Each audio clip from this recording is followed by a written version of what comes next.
On dit qu'il faut tout un village pour élever un enfant. Alphonsine en est persuadée, cette aide-soignante d'origine rwandaise élève seule ses 5 enfants et dans l'intérêt de leur éducation, elle souhaitait d'autres références autour d'elle.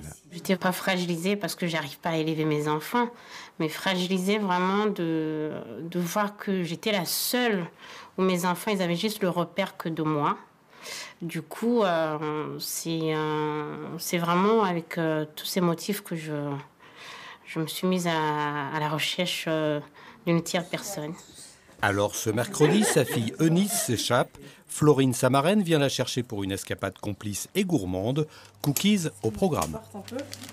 Quand je passe un mercredi comme ça, et le lendemain, je sais que je vais penser à ça et je vais être contente. Le vendredi, toute la semaine, tous les jours, je suis contente. Depuis 3 ans maintenant, la jeune fille et la jeune femme ont développé une relation personnelle, faite de cuisine, de promenade ou de soutien scolaire. C'est comme on veut, si on veut. Des deux côtés, on a le droit de dire si quelque chose ne nous fait pas envie ou qu'on ne se trouve pas à notre place de faire ça, par exemple.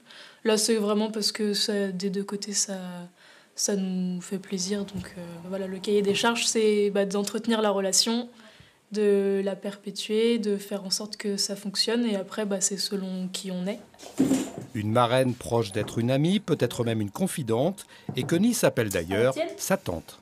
C'est bien parce qu'il y a une coupure entre la maison et ici. Enfin, c'est pas pareil, mais c'est bien aussi à la maison. Mais c'est aussi bien que là. C'est bien aussi ici.